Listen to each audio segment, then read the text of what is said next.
Mel Gibson spent 20 years trying to make one movie. Not write it, not plan it, make it. 20 years of false starts, quiet delays, and a script he once described as an acid trip. And then, right when it finally looked like it was happening, the original lead cast wasn't coming back. The actor who played Jesus for 2 decades? Replaced. The actress who played Mary Magdalene? Replaced. And the release date, the one they built around Good Friday and Ascension Day, like it was some kind of holy event, that's already been pushed back. Twice.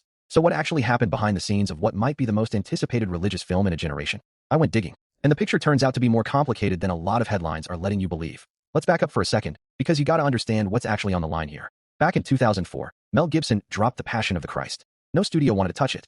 He funded a good chunk of it himself. Critics said it was too violent, too controversial, way too risky for mainstream audiences. It made over $610 million worldwide, on a $30 million budget. For 20 years, it held the record as the highest-grossing R-rated movie ever released in the US, a record that only recently got broken by Deadpool and Wolverine. Think about that.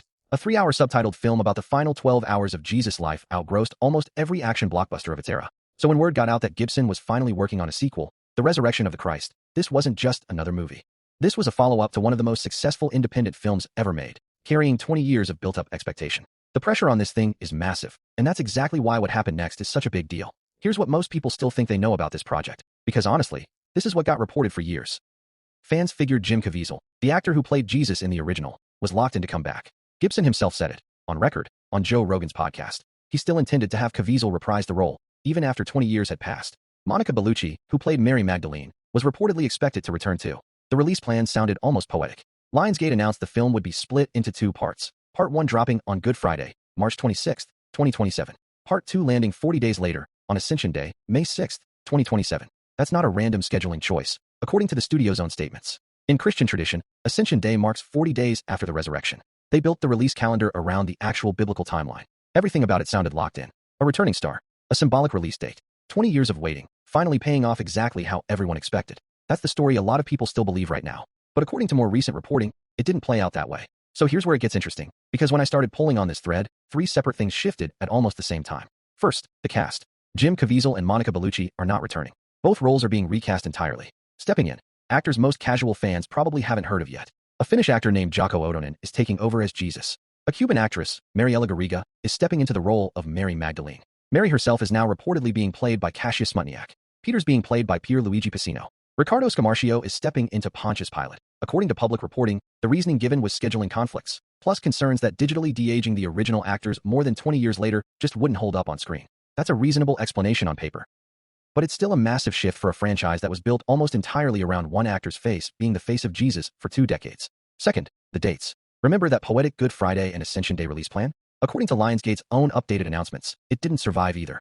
Part 1 quietly moved from March 2027 all the way to May 6, 2027, landing on Ascension Day instead. And Part 2? That's now sitting at May 25, 2028, over a year later than what was originally announced. Third, the scale of what they actually built. While all this shuffling was happening, production itself was reportedly anything but small. Filming stretched across 134 days in Italy, Rome, Bari, Genoa, Krakow, Brindisi, Matera, an enormous, sprawling shoot for what's essentially 2 connected films. Budget estimates for Part 2 alone reportedly sit around $100 million. That's not a small passion project anymore. That's a full-blown studio-scale production. And through all of it, Gibson keeps circling back to one phrase to describe the script itself. He told Joe Rogan, directly, "It's a very complex subject. I've never read anything like it." He co-wrote it with his brother, Donald Gibson, and Braveheart screenwriter Randall Wallace. And by his own description, some of what's in there is, in his words, crazy stuff. So according to multiple reports, you've got a new cast nobody originally expected, a release date that's shifted more than once, and a script the director himself calls one of the strangest things he's ever worked on. Here's the thing that actually makes me pause about this whole situation. None of these individual pieces are necessarily suspicious on their own. Actors age out of roles. Release dates shift in Hollywood all the time. Scripts get rewritten. That's normal. But stack them together. A 20-year gestation period, a director openly saying the material is unlike anything he's ever encountered, a full cast overhaul, and a release date that's moved more than once. And it's fair to wonder whether this film has actually been ready this whole time, or whether Gibson has genuinely been chasing something he still hasn't fully figured out how to tell.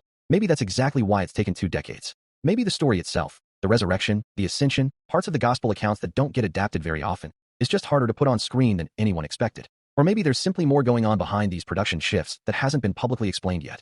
Either way, when 2027 comes around, audiences are going to watch a sequel built on 20 years of anticipation, without most of the original cast that made people care in the first place. So here's my honest question for you. Is this still going to be the event film Lionsgate is calling it?